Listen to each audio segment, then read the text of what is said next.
두려울 땐이라는 제목으로 함께 말씀을 나누도록 하겠습니다.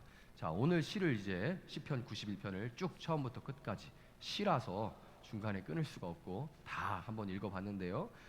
누가 썼는지는 알 수가 없는 확실치 않은 그런 작자 미상의 시입니다. 시편 150편, 시편 안에 150개의 시가 담겨져 있는데 그러니까 시집이죠.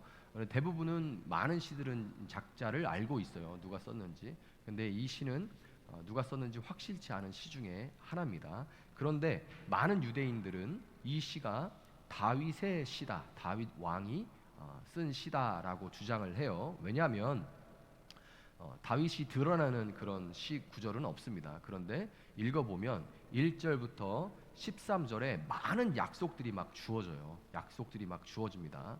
그런데 그렇게 약속들이 그냥 소소한 그런 약속이 아니라 굉장히 거창한 약속들이어가지고 그런 거창한 약속들이 개인에게 일상적으로 주어질 것이라고는 보이지가 않고 이런 약속들이 아낌없이 주어질 수 있는 그런 대상은 개인적으로는 왕뿐이다.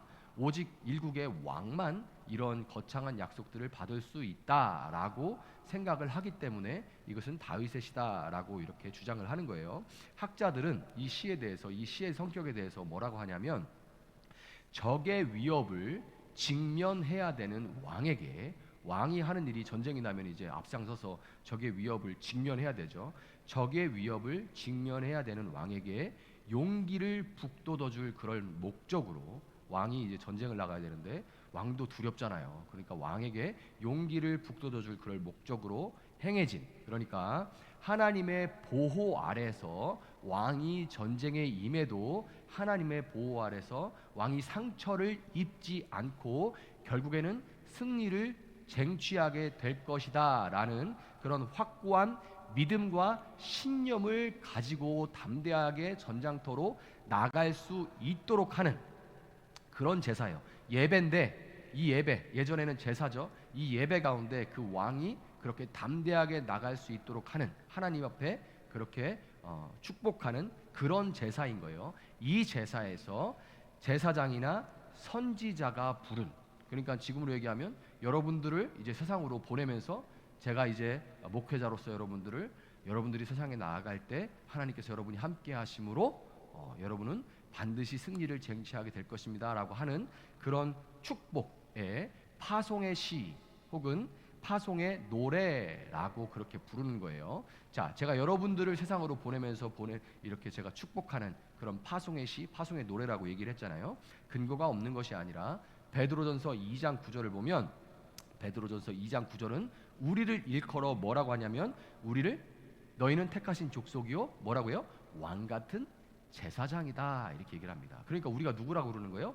우린 다윗과 같은 왕 같은 제사장들이에요. 자, 그래서 오늘은 우리가 왕 같은 제사장, 곧 왕들로서 세상을, 우리가 보내신 땅에서 세상을 지배하고 정복하고 다스려야 되는, 또 경영해야 되는 왕들로서 하나님의, 그렇게 나아갈 때, 여러분도 일주일 동안 나가잖아요. 나갈 때 하나님의 약속을 받아요. 특별히 제가 이제 매주 예배를 마칠 때 축도하잖아요. 축도가 제 손에서 뭐 장풍이 나가는 게 아닙니다. 제가 하나님의 이름으로, 또 성부와 성자와 성령의 이름으로 여러분의 가는 길 가운데 주께서 함께 하시고 주께서 오늘 주신 그 말씀을 그대로 여러분을 붙드실 것이다 라고 축복하는 거죠. 하나님께서 여러분을 축복하는 거예요. 그럼에도 불구하고 세상으로 나아가는 우리가 하나님의 이 보호하심을 약속받았음에도 불구하고 막상 현실이라는 전쟁터에서는 끊임없이 어려움을 맞닥뜨리게 되고 끊임없이 어려움을 맞닥뜨리게 되죠. 그리고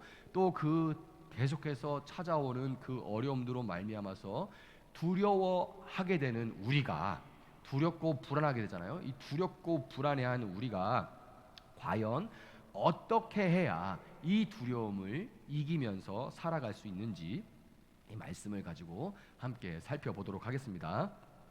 자, 오늘 본문은 크게 1절부터 13절과 14절부터 16절, 1절부터 13절, 14, 15, 16절 이렇게 두 부분으로 나눠져요. 1절부터 13절, 14, 15, 16절 이렇게 두 부분으로 나눠지는데 1절부터 13절에는 말하는 걸 보면 어떻게 하냐면 내가 너에게 이렇게 말해요. 그러니까 아까 이제 목회자 역할을 하는 선지자나 제사장이 왕에게 말하는, 제가 여러분에게 말하는 형식으로 1절부터 13절까지 진행이 되다가 14절부터 16절에 아까 어떻게 됐어요? 하나님께서 말씀하신다. 괄호로 이렇게 돼 있죠.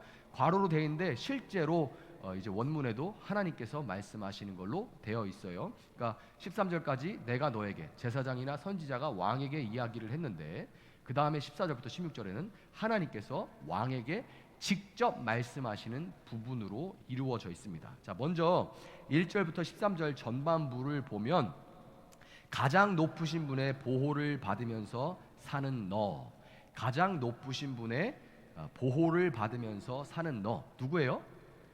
하나님의 자녀죠. 이 하나님의 자녀들이 누릴 수 있는 하나님의 이 도우심과 보호하심이 얼마나 확실한지에 대해서 노래를 하고 있습니다. 1절부터 13절을 보면요, 하나님의 도우심과 보호하심을 노래하는 시는 시편에 가득해요. 굉장히 많습니다. 시편에 하나님의 도우심, 하나님의 보호하심을 노래하는 시는 굉장히 많은데 이 시편 91편은 좀 독특한 표현들이 눈에 띄어요. 시편을 보다 보면 91편은 독특한 표현들이 눈에 띄는데 특히 4절에서 주님이 그의 깃으로, 깃털이죠, 깃으로 너를 덮어주시고 너도 그의 날개 아래로 피할 것이니 라는 표현이 나옵니다. 그리고 주님의 진실하심이 너를 지켜주는 방패와 갑옷이 될 것이다 라는 표현이 나와요. 이 표현은 각각 하나님의 모성과 하나님의 부성적인 특성을 보여주는 그런 표현들입니다. 하나님의 모성과 하나님의 부성을 보여주는 표현들이에요. 날개라는 표현은 그 앞에 깃이라는 표현이 나오죠. 깃으로 너를 덮어주시고 너도 그의 날개 아래로 피할 것이다. 깃이라는 표현이 이제 원어로 에베르라는 게 깃입니다. 그런데 이 시편에는 에베르를 일부러 에브라라고 기록을 하고 있는데 에브라는 여성형이에요. 그러니까 깃을 일부러 여성형으로 만들어 써놨어요. 시인이 의미를 담기 위해서 그렇게 한 거죠. 자, 이렇게 여성형 표현이 쓰인 것과 함께 예수님이 마태복음 23장 37절에서 이렇게 말씀하십니다. 예수님이 예루살렘아 예루살렘아 네게 보낸 예언자들을 죽이고 돌로 치는구나. 암탉이 병아리를 날개 아래 품듯이 내가, 예수님이 누구래요? 자기를 지금 수탉이 아니고 예수님 남자인데 예수님이 자기를 암탉이라고 그러죠. 암탉이 병아리를 날개 아래 품듯이 내가 몇 번이나 네 자녀들을 모아 품으려 하였더냐. 예수님이 이렇게 말씀하십니다. 이 표현에서 볼 수 있듯이 우리는 안아주시는 어머니의 따스한 품과 같은 하나님의 모성을 적극적으로 시편 91편에서 보여주는 거예요. 일부러 시인이 하나님의 모성을 부각을 시키고 있는 겁니다. 한편 또 방패와 갑옷은 우리가 잘 알다시피 전쟁 무기 중에 보호를 위한 장비죠. 갑옷 입고 방패 딱 들면 이제 화살 같은 거 날아와도 막을 수 있는 보호 장비죠. 그래서 이 방패와 갑옷은 진실함이라고 번역된 하나님의 신실하심, 그러니까 우직하고 뚝심 있게 자녀를 악으로부터 보호하고 지키시는 하나님의 무슨 성품이에요? 부성을 잘 보여주는 거예요. 아까 깃, 날개, 이것은 하나님의 모성을 보여주면 이 방패와 갑옷은 하나님의 부성을 보여주는 겁니다. 자녀를 뚝심 있고 우직하게 지켜내는, 악으로부터 지켜내는 하나님의 부성을 보여주는 거예요. 이와 같이 이 시에 담겨져 있는 하나님의 모성과 이 부성적인 특성을 잘 알고 5절과 6절, 아까 읽은 5절과 6절을 보면 굉장히 흥미로운데요. 이러한 하나님의 피난처가 되어주시는 모성과 방패와 갑옷 같은 이런 부성으로 인해서 하나님의 자녀는 어떻게 된다 그래요? 밤에 찾아오는 공포와 낮에 날아드는 화살, 밤에 찾아드는 공포와 낮에 막 날아오는 이 화살, 그리고 어두울 때 퍼지는 전염병과 밝을 때 닥쳐오는 재앙을 두려워하지 않는다. 이 모성과 부성으로 인해서 낮과 밤에 찾아오는 질병과 재앙, 그리고 공포와 화살들을 두려워하지 않는다라고 이야기를 합니다. 자, 여러분, 공포가 언제 찾아옵니까? 두려움이 언제 더 많이 찾아와요? 밤에 찾아오죠. 밤에. 애들 경기 언제 나요? 밤에 나죠. 밤에 납니다. 어두움은 시각은 제한시킵니다. 눈에 잘 안 보이죠. 반대로 시각이 잘 떨어지게 되면 뭐가 발달합니까? 청각이 발달해요. 밤에 잠 안 올 때 한번 생각해 보세요. 세상에 오만 소리가 다 들려요. 윗집에서 부시럭하는 소리까지 들립니다. 내가 잠이 안 오면, 잠이 들면 상관없는데 내가 잠이 안 올 때는 오만 소리들이 다 들려요. 그러니까 시각이 제한되면 청각이 증폭하게 되는데, 이 청각이 발달하기 때문에 밤은 분명함보다, 눈으로 보여지는 어떤 분명함보다는 모호함이 지배하고 두려움을 극대화시키는 온갖 상상력의 시간이죠. 여러분, 잡스러운 생각들 막 이런 거 막 드는 게 언제예요? 밤이죠. 생각이 이상한 대로 계속 끊임없이 잠 안 올 때는 이거 생각들이 이상한 대로 막 계속 갑니다. 온갖 상상력이 동원돼요. 그리고 대개의 그 상상력은 좋은 상상력이 아니죠. 상상 속에서 있지도 않은 괴물이 만들어졌을 때 일어날 가능성도 없는 나쁜 일이 일어나려고 할 때, 이 상상 속에서 그럴 때 어떻게 하면 이 두려움이 한 방에 다 사라지게 됩니까? 어떻게 하면 이 두려움이 한 방에 다 사라지게 돼요?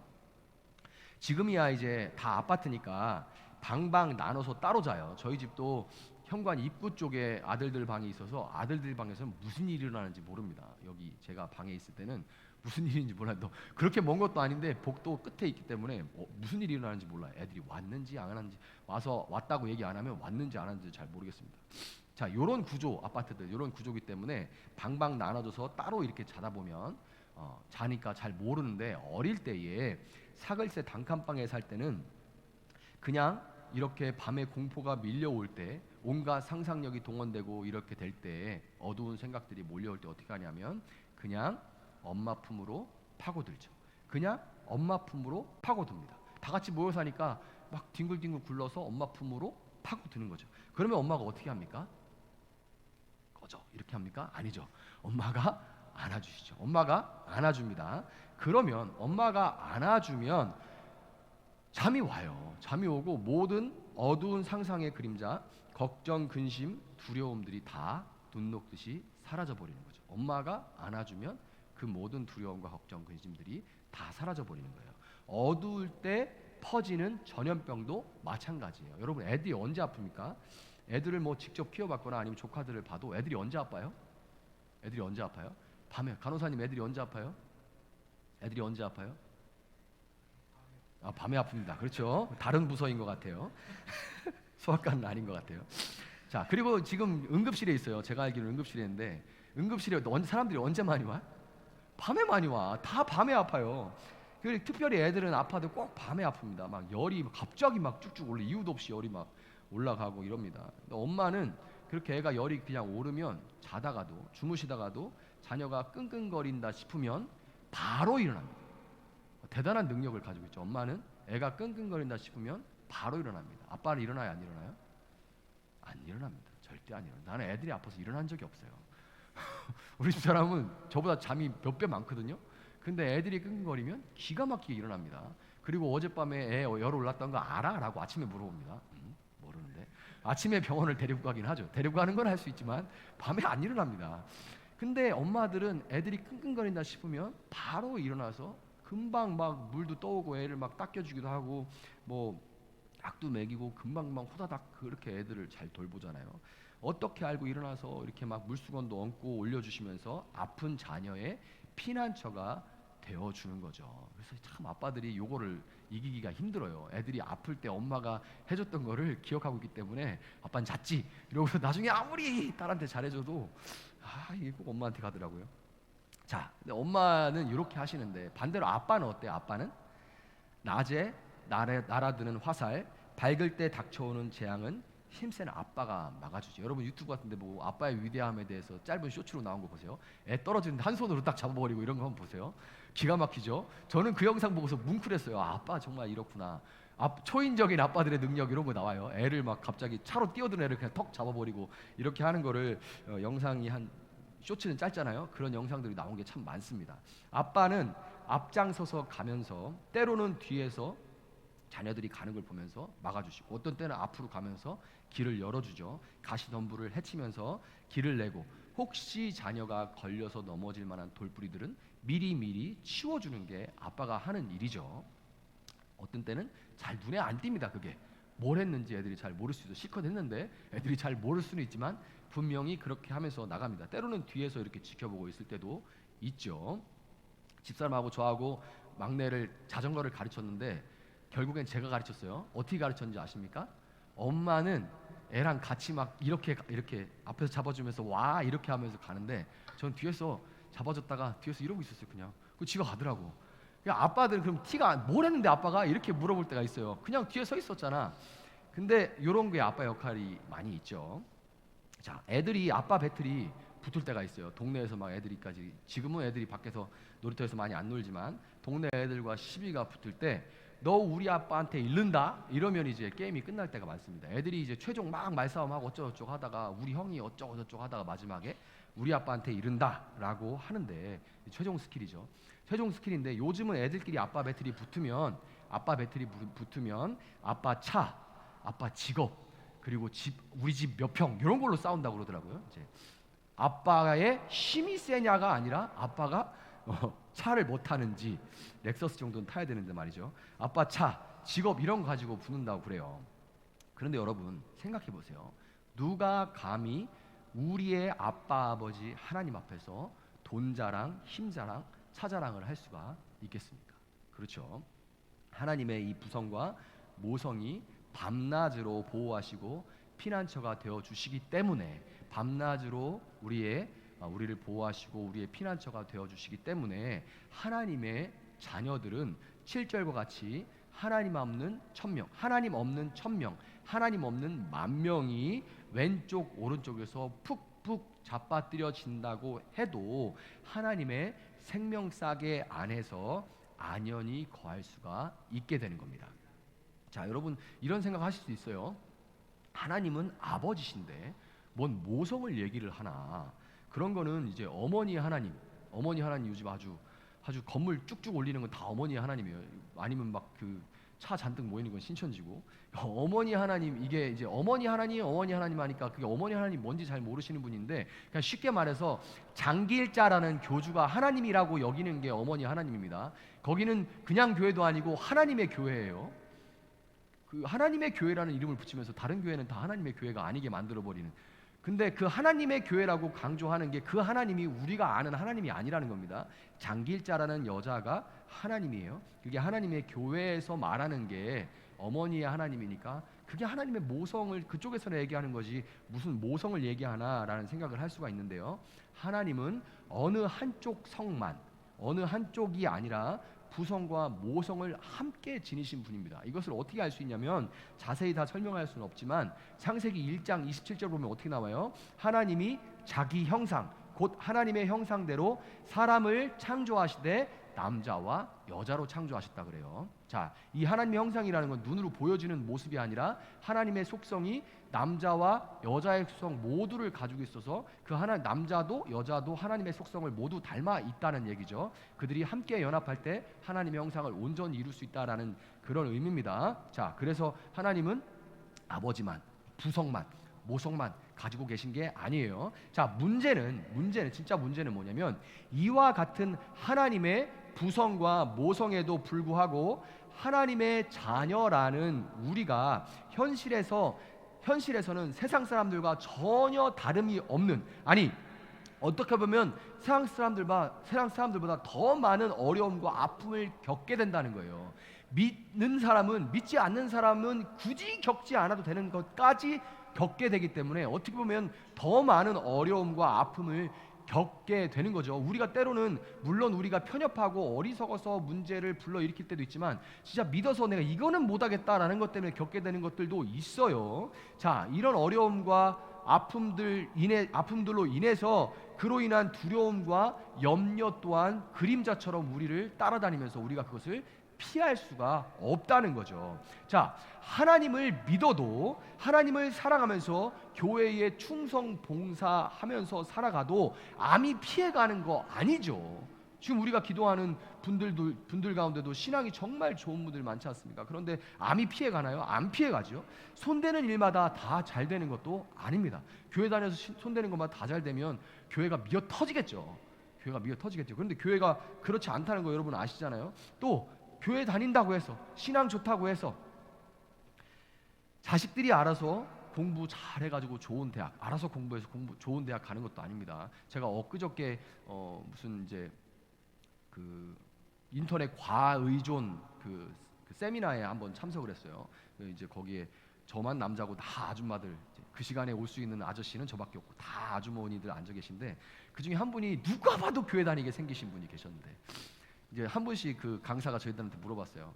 이제 스트레스를 어떻게 푸시냐 이렇게 물어보는데, 저는 이제 뭐 반신욕하고 목욕합니다. 목사는 그렇게 대답을 하는데, 저는 목사인 거 그분들은 모르죠. 근데 제 옆에 앉아 있던 그 누가 봐도 교회 다니는 것 같은 그분이 기도요? 이렇게 말을 해가지고 옆에서 너무 미안하더라고요. 스트레스 받으면 기도한대. 자, 근데 누가 봐도 교회 다닐 것 같고 누가 봐도 너무 착해요. 사람이 너무 착한데 그분이 나중에는 막 이렇게 자녀들 얘기를 막 이렇게 하는데 여기도 속어 엄청 썼겠구나라는 생각이 들더라고요.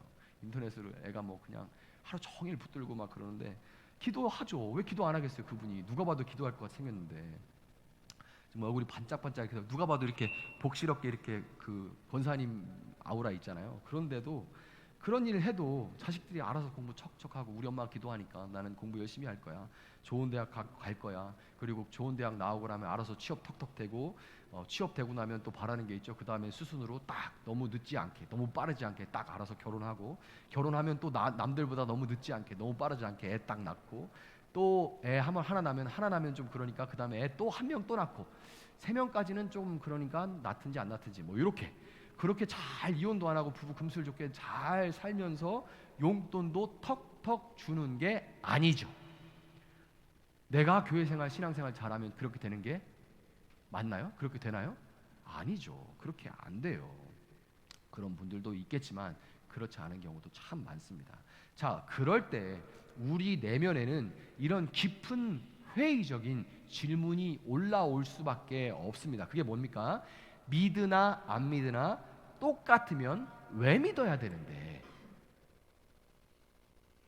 믿으나 안 믿으나 똑같으면 왜 믿어야 되는데? 이 질문이 우리 내면에 던져지게 돼요. 내면에 이것이 훅 올라오는 것뿐만 아니라 외면적으로도 이런 질문들이 우리에게 던져질 때가 있죠. 외면적으로도. 얼마 전에 이제 우리가 추석을 지냈는데, 명절에 모이면 이제 뭐 안 믿는 사람들도 많지 않습니까? 뭐 가문 전체가 믿으면 좋지만 그렇지 않은 경우도 참 많죠. 근데 꼭 보면 교회 다니는 사람이 제일 안 되고 교회 안 다니는 사람들 다 잘 살아요. 명절에 모이면 보면 그래요. 교회 안 다녀도 그 잘 나가는 친척들이 꼭 한마디씩을 그렇게 하죠. 왜 그렇게 교회 다니는 것 때문에 이렇게 은근히 이렇게 뭘 하는지 잘 모르겠어요. 친척들이 한마디씩을 해서 속을 뒤집어 놔요. 내 마음이 어려워서, 우리가 제일 어려우니까 괜히 그들이 다 가만히 있고 그렇게 말 안 해도 괜히 이제 자격지심에, 믿는다 해도 자격지심이 한 번씩 올라올 때가 있는데 가만히 안 있고 꼭 물어오죠. 우리 아들, 딸 이번에 어디 들어갔잖아, 대학교 어디 들어갔잖아, 혹은 어디 취업했잖아, 이제 취업했으니까 지금 만나는 사람이랑 우리 아들은 만날 생각이 없는데, 우리 딸은 만날 생각이 없는데, 만나지를 못하는 것 같은데, 뭐 이런데 지금 만나는 사람이랑 나를 잡으려고, 그런데 그 신랑감이, 그 신분감이, 그 사위가, 그 며느리감이 이제 시집을 오고 장가를 오는데, 그 집안이 뭐 하는 집안인데 몇 평 아파트를 준비해 놨네, 이렇게 말을 하는 거죠. 자네 아들, 딸은 요즘 뭐 해? 그러면서 마지막에 이렇게 붙이는 거예요. 결혼은 한대, 만나는 사람은 있어? 이렇게 물어오죠. 상민아, 물어오지. 그게 물어온단 말이죠. 그래도 저긴 다 믿는 줄 아니까 좀 낫죠. 섞여 있으면 진짜 이런 일들이 막 당합니다. 명절 끝나고 나면 권사님들 위로해 드리는 게 일이었어요. 이게 부교육자로서. 그때 뭐 그런 일 당하고 오면 왜 나한테 화를 내? 저한테 화를 내. 울분을 쏟아놓는 거예요. 그러면서 저한테 그때 그 권사님 한 분이 생각나는데 뭐라 하셨는지 아십니까? 목사님, 진짜요, 제가 지금 목사님한테만 이렇게 얘기할게요. 정말 진짜 제가 그때 속으로 이렇게 기도했습니다. 주여, 보이지도 않고 소리도 안 나는 총을 내려주십시오. 이렇게 기도했대요. 보이지도 않고 소리도 안 나는 총을 내려주십시오. 이렇게 기도했대요. 속으로 그런 기도했다고 그러더라고요. 저 지금 소리도 안 나고 보이지도 않으면 내가 진짜 쏘고 싶다라고 생각을 하는 거죠. 그 말하는 입에서 나오는 말마다 막 가슴을 푹푹 찌르니까. 이렇게 우리 내면에만 믿어도 안 믿어도 똑같으면 뭐로 믿는데라는 질문이 우리 안에 내면적으로 던져지는 것뿐만 아니라 외면에서도 우리한테, 직장에서도 마찬가지 아닙니까? 아유, 아무개님 교회 다니면 뭐예요? 이렇게 던져지는 거죠.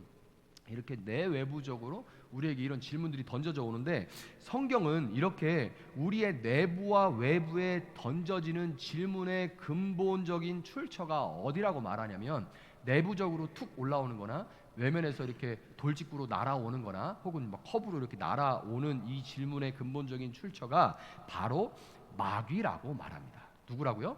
마귀라고 말을 해요. 마태복음 4장 5절부터 7절을 보면, 마귀가 광야를 살아가는 모든 인간이 피할 수 없는 이 회의적인 질문을 가지고 인간의 몸을 입고 이 땅에 오셔서 광야에서 40일간 금식하시던 예수님을 찾아가서 유혹하는 장면이 나옵니다. 그런데 여러분, 오늘 본문 11절과 12절을 유심하게 본 분들은 말씀이 뭔가 어디서 본 것 같이 낯이 익다라는 생각을 하실 거예요. 바로 마귀가 예수님을 유혹할 때 인용했던 말씀입니다. 그러니까 마귀가 지금 성경을 인용하는 거예요. 그 말씀의 근원이신 말씀이신 예수님한테 예수님을 유혹하는데 하나님의 말씀을 이용해서 예수님을 유혹하는 겁니다. 어디서 그 근거가, 레퍼런스가 어디냐면 오늘 이 시편 91편 11절 12절 말씀을 가지고 거기만 똑 따와가지고 예수님을 유혹하는 데 쓰는 거예요. 마귀도 성경을 잘 알고 인용까지 합니다. 그래서 여러분, 목사님 제 마음 가운데 이런 말씀이 뚝 떠올랐는데 이거 하나님 주신 거 맞죠? 저는 이거 할 겁니다. 확신에 차서 막 이런 분들 보시면 말씀이 그런 뜻이 아니에요. 앞뒤를 다 보세요. 이렇게 제가 이야기할 때가 있어요. 마귀가 잘하는 겁니다. 성경을 마귀도 잘 알고 인용까지 하는데 문제는 뭐냐면 마귀들은 지 맘대로 써먹는다는 거죠. 그냥 고기만 똑 따와서 내가 지금 하고 싶은 거를 보조하는 데 쓴다는 거예요. 그게 마귀가 하는 짓입니다. 자, 오늘 본문 11절 12절을 인용해서 마귀가 예수님께 뭐라고 말해요? 네가 하나님의 아들이거든 여기서 뛰어내려 보아라. 성경에 기록하기를, 이게 시편입니다. 91편 11절 12절이 성경에 기록하기를 하나님이 너를 위하여 자기 천사들에게 명하실 것이다. 그리고 그들이 손으로 너를 떠받쳐서 너의 발이 돌에 부딪히지 않게 할 것이다 하였다. 요게 아멘하면 안 돼요. 마귀가 한 말입니다. 마귀가 한 말이에요. 이렇게 우리 권사님 틈만 남으면 아멘 하시면 안 돼요. 마귀가 한 말입니다.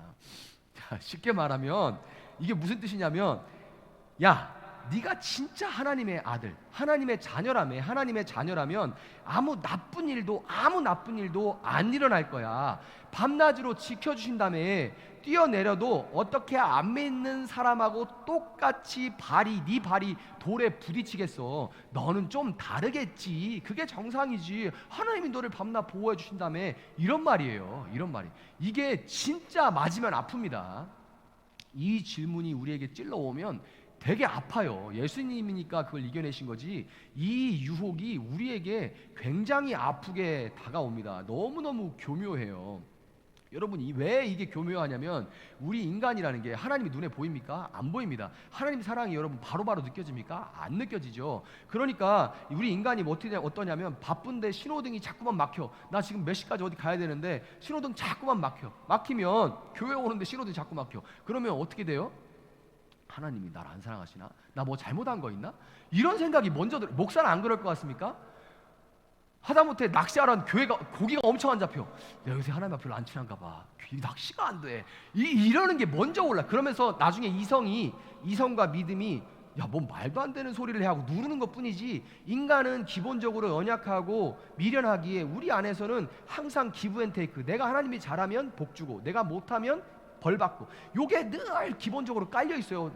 왜냐면 우리는 사는 세상에서는 내가 이 사람한테 잘하면 이 사람이 뭐 주고 내가 뭐 주면 뭐 주고, 요게 아주 틀에 박혀 있기 때문에 하나님도 그 틀 안에서 우리가 생각하는 거죠. 우린 이 틀을 벗어나기가 너무 힘들어요. 그래서 신호가 톡톡톡톡 막혀, 뭐가 자꾸 막혀. 그러면 하나님 나 지금 미워하시나? 내가 뭐 잘못했나? 이런 연약한 인간이기 때문에 마귀가 딱 이 질문을 가지고 유혹이 들어오면 뛰어내려봐. 그러면 너는 천사가 발을 붙들어 주는 게 맞지. 너는 다른 사람처럼 그렇게 넘어지면 안 되지. 이렇게 들어오면 참 어려워요.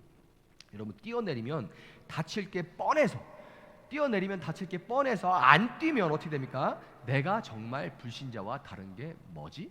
내가 진짜 믿음이 있나? 이런 회의에 우리는 적게 돼요. 그러니까 이거는 마귀 입장에서는 그냥 던지면 무조건 하나는 걸리는 그런 유혹입니다. 던졌어. 그러면 내가 저거 뛰면 발 부러지는데 저거 죽든지 최소한 다리는 완전히 박살날 것 같다. 이렇게 생각해서 안 뛰어. 그러면 내가 믿음이 없나? 내가 믿지 않는 사람하고 다른 게 뭐야? 이렇게 스스로 회의에 빠지게 되고요. 반대로 뛰어내려서 다치면 나는 하나님의 자녀가 아닌데 그동안 착각하면서 살았나 보다. 내 믿음이 하나님의 자녀로 인정받기에는 충분하지 않은가 보다. 혹시 내가 큰 어떤 죄를, 내가 모르는 어떤 죄를 짓거나 아니면 그 죄의 문제가 온전히 하나님 앞에 다 해결이 되지 않아서 이런 걸로 가정의 저주, 가게의 저주 이런 거 얘기하는 분들 많아요. 네가 회개는 했지만 그러나 네 조상들의 죄나 아니면 네가 아직 회개를 온전히 하지 못한 어떤 찌꺼기들이 남아서 하나님 아직도 너하고 너를 기뻐하지 않아. 그러니까 네가 회개를 하려면 더 철저하게 해야 돼. 뭐 요런 얘기로 치고 들어오면 인간은 늘 흔들릴 수밖에 없습니다. 그래서 내가 무슨 큰 죄, 아직 알지 못한 어떤 죄가 남아서 하나님 날 미워하시나 하는 그런 의심과 회의감에 인간은 빠지게 되어 있는 거예요. 그런데 여러분, 그럴 때 우리는 어떻게 해야 돼요? 방법이 없습니다. 어디를 봐야 되냐면 하나님의 자녀 중에 장자, 큰아들, 대표가 되시는 예수님이 뭐라고 그 유혹에 상대하시는지, 대응하시는지를 봐야죠. 예수님 뭐라고 답하시죠? 주 너의 하나님을 시험하지 말라, 이렇게 답하십니다. 길게 물어보는데, 길게 유혹해오는데 딱 끊어버리죠. 주 너의 하나님을 시험하지 마라. 그렇게 예수님은 답변을 하십니다. 이 말씀은 하나님의 선하심을 너의 기준과 잣대로 판단하고 더 나아가서 그 판단으로 인해서 네가 하나님의 자녀라는 그 정체성이 흔들리는 그것이 바로 모든 두려움의 근원이다라는 의미입니다. 그 두려움의 근원이 뭐냐면 그 두려움 자체가 아니라 네가 하나님의 선하심을 네 잣대로 늘 바뀌는, 시대에 따라, 기분에 따라, 감정에 따라, 환경에 따라 자꾸만 바뀌는 내 감정에 따라 하나님의 선하심을 내 잣대로 판단하고 그 판단으로 인해서 내가 하나님의 자녀라는 이 정체성이 흔들리는 이것이 바로 모든 두려움의 근원이라는 거예요. 세상은 바뀌지 않아요. 나를 두렵게 하는 것들도 바뀌지 않고 늘 그냥 거기 있습니다. 그런데 어떤 땐 그게 두렵고 어떤 땐 그게 두렵지 않아요. 왜 그러냐? 내가 흔들리는, 정체성이 흔들리는 그것이 바로 모든 두려움의 근원이기 때문입니다. 여러분, 우리는 성전 꼭대기에서 뛰어내려도 아무 나쁜 일도 일어나지 않는 것으로 하나님의 자녀라는 것을 증명해, 스스로나 다른 누군가에게 증명할 필요가 있는 그런 존재들이 아닙니다. 우리는 그것을 증명해야 될 필요가 없어요. 내가 하나님의 자녀다라고 막 증명하지 않아도 우리의 아버지 되시는, 어머니 되시는 하나님이 증거하시기 때문에 우리가 스스로 그걸 증거할 필요가 없습니다. 오늘 본문도 가만히 다시 보면 네가 하나님의 자녀라면 고난이 면제될 거야, 아무 어려움도 없을 거야, 뭐든지 다 잘 될 거야, 이런 약속을 하고 있는 게 아니라 하나님의 자녀로서 하나님 안에서 평안을, 네가 어떤 상황에서도 평안을 누리게 될 것이다 라는 약속을 하고 있는 거죠. 여러분은 어려움 가운데도 두려움을 이겨내고 평안을 누리는 길로서 오늘 본문은 마지막으로 14절부터 16절을 제시하고 있습니다. 아까 14절부터 16절은 누가 누구한테 얘기하는 거라겠어요? 제사장이나 선지자가 왕에게 하는 얘기가 아니라 하나님이 직접 왕에게 하시는 말씀. 그러니까 오늘 일상을 경영해 나가는, 오늘 또 이 문을 나서서 일상을 살아나가야 되는, 그 하루하루를 경영해 나가야 되는 왕 같은 제사장으로서 저와 여러분에게 하나님께서 직접 하시는 말씀이에요. 이것이 두려움을 이기는 방법이다라고 하나님께서 말씀하시는데 14절부터 16절을 보면 하나님은 그가 하나님을, 여러분과 제가 하나님을 간절히 사랑하고 이름을 알고 있기에 그를 건지시고 높이시고 응답하시고 함께하시고 영화롭게 하시고 장수하게 하시고 만족하게 하시며 구원을 보이십니다. 하나님이 이렇게 하세요. 여기서 사랑하다. 그가 나를 알고 나를 간절히 사랑하고 내 이름을 알기에 내가 이렇게 해준다라고 얘기하니까, 어떻게 보면 우리가 하나님을 먼저 더 사랑하고 그 이름을 더 깊이 알고 하면 하나님이 이런 것들을 주신다라고 보이는데, 여기 사랑하다는 단어가 하샤크라고 돼 있어요. 수많은 사랑하다는 단어가 있는데 번역이 사랑한다라고 됐지만 원어는 하샤크인데요. 이 하샤크는 애착을 의미해요. 사랑의 다양한 면들이 있잖아요. 그런데 이 사랑은 어떤 사랑이냐면 애착을 의미하는 겁니다. 애착이 뭔지 아시죠? 부모와 아이의 애착 관계를 생각해 보세요, 여러분. 부모와 자녀의 애착 관계는 아빠와 엄마가 먼저 내가 네 아빠다, 내가 네 엄마다 하면서 눈 맞추고 먹이고 입히고 재우고 진자리 마른 자리를 갈아주면서 맺어지는 거예요. 애착 관계는 그렇게 맺어지는 겁니다. 아이가 자라가면서 오늘 밥 안 주면 어떡하나, 오늘 옷을 안 입혀주면 어떡하나, 오늘 집에서 못 자게 하면 어떡하나 하는 그런 걱정 고민을 안 하는 것은, 애들이 그런 걱정 근심 안 하죠.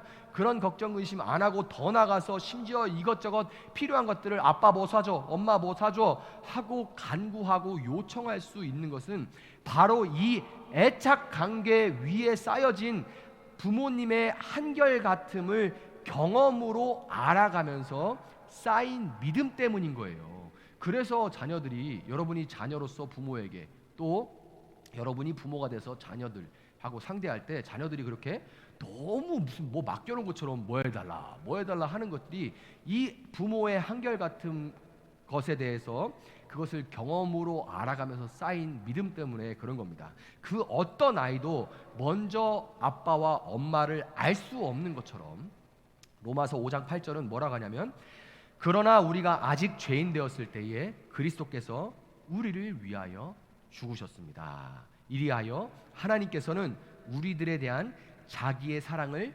실증하셨습니다. 아멘. 이렇게 말씀하세요. 우리가 하나님이 우리 아버지 어머니인지 알지도 못할 때 하나님께서 자기 아들 예수 그리스도를 우리를 위해 죽이심으로 내가 네 아빠다, 내가 네 엄마다를 먼저 하셨다는 거예요. 여러분, 우리는 하나님께서 먼저 우리를 사랑하시고 그 사랑을 십자가에서 확증시켜 주실 때까지 결코 하나님을 알 수도 찾을 수도 없는 그런 무력한 존재였습니다. 제가 읽은 한 기사를 하나 보여드릴게요. PPT 한번 보여주세요.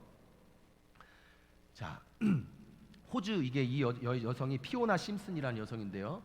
아기를 안고 있죠. 호주 퀸즐랜드 주에 거주하는 이 피오나 심슨이라는 여성이 생후 4개월 된 아이와 함께 자동차를 몰고 집으로 가던 중에 갑자기 우박이 쏟아지기 시작했어요. 어제 어느 지역에서도 우박이 막 떨어졌다고 뉴스가 났는데, 막 우박이 쏟아지기 시작했는데, 심지어 얼마나 우박이 심했냐면 차 앞에 윈드실드, 이 앞 유리까지 막 깨고 차 안으로까지 막 들이치는 그런 지경에 이르렀다고 합니다. 상황이 이렇게 되니까 엄마는 본능적으로 아이를 감싸 안았고, 아이는 멀쩡했지만 엄마의 몸은 사진처럼 온통 터지고 멍이 들어버렸다고 해요. 다음 장면 볼게요. 그래서 지금은 이제 이렇게 회복돼서 저렇게 예쁜 아기가 엄마 품에 저렇게 안겨 있죠. 자, 감사합니다. 자, 여러분, 시편, 이 십자가 사건은 마치 이 기사 속에 생후 4개월 된 아이에게 일어난 일과도 같아요. 십자가 사건이라는 건 이 생후 4개월 된 아이에게 일어난 일과도 같습니다. 십자가는 하나님의 부성과 모성 모두를 우리에게 보여주는 그런 사건이 바로 십자가 사건입니다. 자녀의 생명을 빼앗으려는 죄와 사망의 권세를 다 멸하시기까지, 다 없애버리기까지 끝까지 우박을 막 내려치시는, 심판하시는 하나님의 부성에 맞서서 그 죄에 빠져서 죄를 먹고 마시고 즐기고 있는, 이제는 이 전쟁의 대상이 되어버린 자기 자식을 바라보는 하나님의 모성이, 하나님의 부성은 이 죄와 사망을 박살을 내버려야 되는, 막 우박을 떨어뜨려서 박살을 내야 되는데, 그 죄와 사망 속에서 먹고 마시며 즐거워하고 있는 아무것도 모르는 그 자녀를 바라보는 하나님의 모성이 차라리 그 아픈 자식, 못난 자식을 자기 날개 아래 감싸 안고 대신해서 죽기까지 그 우박을 맞아 주셨던 사건이 바로 예수님이 두 팔을 벌려서 달리신 십자가였던 겁니다. 여러분, 우리는 바로 먼저 우리를 죽기까지 사랑하신 이 사랑으로 내가 네 아빠다, 내가 네 엄마다 그러면서 우리와 눈 맞춰주신 하나님으로 인해서 하나님과 하샤크, 결코 끊을 수 없는 애착 관계가 맺어진 하나님의 자녀라는 것을 여러분 믿으시기를 바랍니다. 여러분, 아이가 아주 어릴 때 깍꿍놀이, 영어로는 피카부라고 하죠. 외국 사람들 꼭 피카부 이러더라고요. 우리는 깍꿍 이러는데, 그러니까 동서고금을 막론하고 이 깍꿍놀이는 아주 애들한테 늘 하는 건데, 애들이 왜 그러면 애들이 막 깔깔 넘어가거든요. 이거 깍꿍하면 아주 넘어가죠. 왜 이거 갖다가 웃을까 싶은데, 왜 이게 인지력이 떨어지는 아이 입장에서는 이렇게 하고 여기 있네 이렇게 하면, 깍꿍하면 엄마 아빠가 눈앞에서 진짜 사라져 버리는 거예요. 사라졌다가 금방 다시 나타나니까 없어졌다가 생겼다, 없어졌다 생겼다 이러는 거죠. 그러니까 마냥 재밌는 거예요. IQ가 거의 이제 뭐 붕어하고 비슷한 거죠. 이렇게 없어, 없어 그러다가 다시 있어지는 거, 막 신기한 거죠. 그런데 이맘때는 진짜 엄마가 아빠가 없어졌다고 생각하기 때문에 아이에게서 한시도 떨어져 있을 수가 없습니다. 진짜 잠깐 안 보이면 막 울죠. 막 자꾸 울어요. 그런데 일정 기간이 지나면 더 이상 깍꿍놀이를 해도 애들이 안 재밌어합니다. 그리고 애들이 이렇게 보죠. 이러면 이제 큰 거예요. 요 있네 이러면서 지가 이렇게 보죠. 이러면 큰 거예요. 자, 이렇게 아이가 깍꿍놀이를 해도 엄마를 아빠를 찾거나 갑자기 나타나도 더 이상 놀라지 않을 만큼 크는 거죠. 아빠나 엄마가 안 보여도 사라진 것이 아니라 내 아빠 엄마기 때문에 꼭 다시 나타나는 것을 자연스럽게 인지할 만큼 자녀가 성장한 겁니다.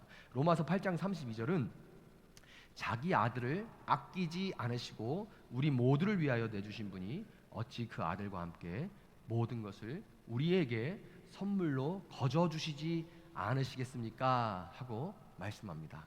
여러분, 결국 십자가를 통해서 우리의 부모임을 나타내셔서 애착 관계를 맺으신 그 하나님은 고난 가운데, 어려움 가운데 마치 하나님이 숨어 계신 것 같을지라도, 하나님이 마치 숨어 계신 것 같을지라도 조금만 기다리면 반드시 다시 나타나셔서 먹이시고 입히시고 재워주시고 불편한 것들을 치워주시고 필요를 채워주시는 우리 부모님이라는 것을 알고 믿는 바로 그 믿음이 피와 살이 튀고 칼과 이 비명 소리가 난무하는 전쟁통과 같은 우리 일상 속에서 이 믿음, 하나님과의 애착 관계 속에 맺어지는 이 믿음이 두려움을 몰아내고 평안을 누리는 방법이라고 새로운 한 주를 시작하면서 출전을 준비하는 우리에게 하나님은 말씀하고 계시는 것입니다. 말씀을 맺도록 하겠습니다.